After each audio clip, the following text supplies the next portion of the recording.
When did a feeling of, we need to get out of here immediately, save you? What just seemed like a bad storm had started. My ex then decided to play with the dog out in the backyard in the rain. I got a weird feeling about how strong the winds were, and despite being called crazy, I told my ex she and the dog needed to go down into the basement for shelter with me. Within 15 minutes, half my roof was gone. Apparently the storm was a derecho, which I'd not even heard of before that. I made a somewhat late-night trip to a convenience store that I knew carried wine. I used to work really odd hours, and sometimes late at night I'd finish my work and want to have a few drinks. As I was getting back in my truck, this young girl asked if I could give her a ride a few blocks back to her home. It was probably a bad idea to judge a book by its cover, but she was pretty young and dressed decently. Didn't act too weird or anything, so I figured okay. Well, I'm heading back and we get into a pretty rough part of town, and she says turn left up here. Very dark street. Whatever. I stop and she says she really appreciated the ride and wanted to do something for me. Asked if she could give me a BJ. I decline and start getting sketched out. Like, she needs to get out now. She gets out and closes the door, and as I drive away, two men dressed in dark clothing were just stepping towards the street and stared at me as I drove past. Pretty sure that would have ended with a gun in my face. That's what you get for being nice sometimes. I mean, it's all speculation since we didn't actually end up getting kidnapped. But when I was 19 and traveling solo in Europe, I met this Australian girl in Spain who was also around 18, and we went to Italy together. We are both short, petite girls and were very clearly in need of a place to stay. We missed our first ferry out of Barcelona, so we had to take the next one. When we arrived in Italy, our train was hours late, and we didn't get into Rome until around 1 to 2 a.m. We navigated the sketchy streets by the Termini train station and finally found our hostel. The check-in lobby was in a small dingy room that appeared to be a closet. The man working reception looked us up and down and told us there was no room for us there anymore, since we were late, but suggested we stay in their sister hostel. Desperate, we agreed. He took us downstairs back to the alleyway where we were greeted by a large man in dirty clothing. They spoke to each other in a language other than English Italian and led us outside. We walked down a couple alleyways until we got to an unmarked door on the side of a building. One of the men made a phone call, again speaking in a different language. We found it odd since everyone could speak English, but they chose to speak in a language we didn't understand. A man cracked the door open just enough to poke his head outside, and upon seeing the other men fully opened the door and let us in. We walked down the stairs into the sunken room, which was lit by black lights. At this point it was me, my friend, and 3 large men. The reception was a dirty room containing a couch with some dirty sheets laid over it. They told us the rooms were in the basement, and to follow them. We walked down a set of stairs. One man in front, followed by my friend, followed by another man behind her, followed by myself, and the last man behind me. We went down one flight of stairs to find that there was yet another flight of stairs going down to a closed door. At this point I lost it, and my friend and I pushed past the men and scrambled back upstairs. The men kept shouting at us that the rooms were downstairs, but the scenario seemed way too wild. We eventually found an Australian couple on the street who brought us to their expensive hotel where we booked a room. The next day we searched the internet for this sister hostel. They brought us to, can't remember the name they gave us. We found the hostel online, but it was very clear that this wasn't where they brought us.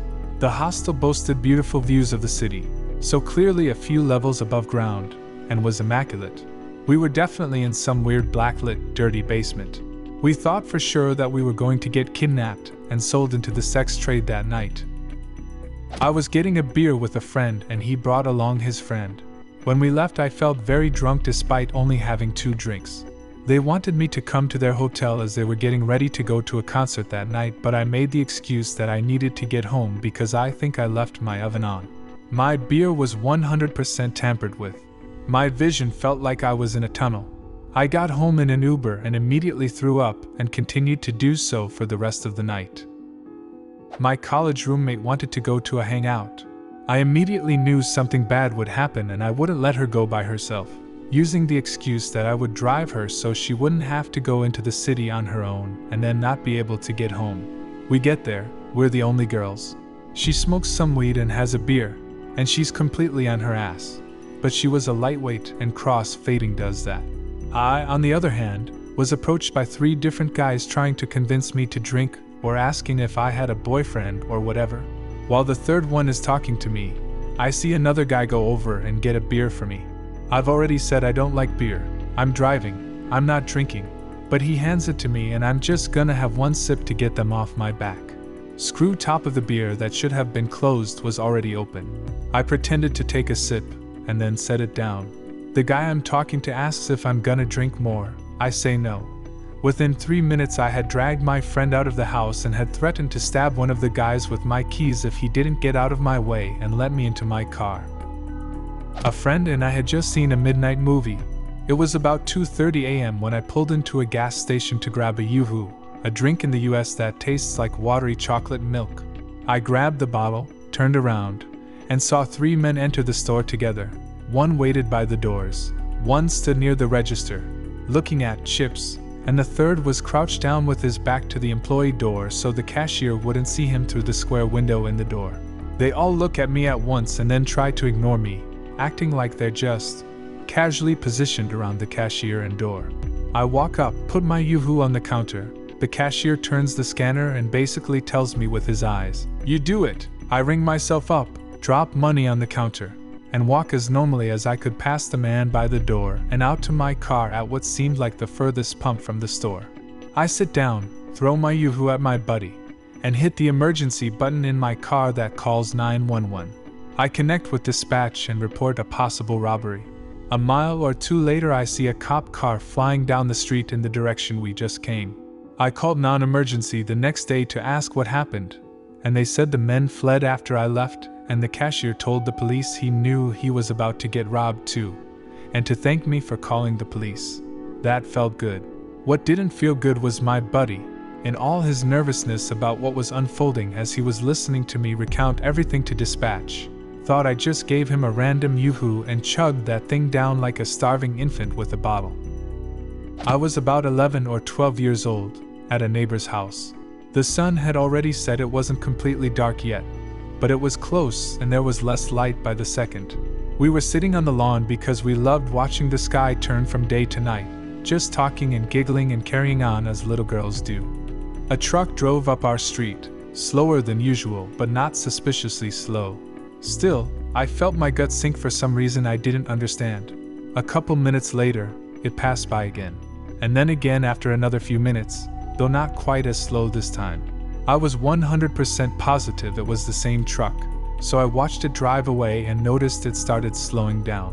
I told her to get up, and when the truck made another U-turn and started heading towards us again, I told her to run and hide. I don't know if she realized what she was hiding from, but we ended up splitting in 2 directions. She dove behind a bush, and I crouched behind an old car parked in their driveway. We could see each other, and I had a clear shot to the door if I needed to dart in to get a parent. But we heard the truck roll up and stop in front of her house. Someone got out of the truck and started calling for us. I honestly don't remember what they were asking though. We just kept our eyes locked and tried to stay as still and quiet as possible. We probably should have screamed, but I think we were both too scared. The person eventually got in their car and took off. We stayed hidden for what felt like forever, eyes locked, until we finally felt safe enough to run inside. I don't know what would have happened if I didn't notice something and we booked it, or if that person was actually dangerous or not, but I'm glad that I'll never find out. My mom used to tell us any adult who legitimately needs help will ask another adult, not children. I was riding my bike during a huge storm when I was 10. There was this huge, recently built brick concrete wall right beside the sidewalk where I was using as a racetrack.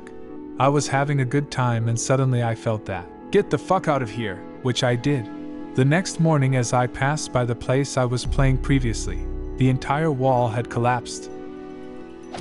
Not my feeling, but whatever. It was at the Goose Fair in Nottingham in the early 2000s. I was there taking pictures for my art course and my BF at the time fancied himself as a bit of a hardman. Liked to make out he was trained, or whatever. Anyway, after about 20 minutes he made me leave. Said that shit was about to go down. Huge eye roll, whatever dude, okay we'll leave. I see in the news the next day that a 14-year-old girl was shot dead there not long after we left. My mom's bad feeling might have saved me as an infant. She was walking with me in a stroller down her suburban neighborhood street. She says she started to feel a tingling feeling like she was being watched, so she decided to turn around and head back home. A few streets later, she noticed a car driving slowly behind her, the driver, a man, starting at her and me. She starts walking a bit faster and notices he drives a bit faster to keep up, so she gets really scared. Before she can start running, this is the 90s and she didn't have a cell phone, he rolls down the window and tells her not to run or stop, because she's being stalked by a coyote.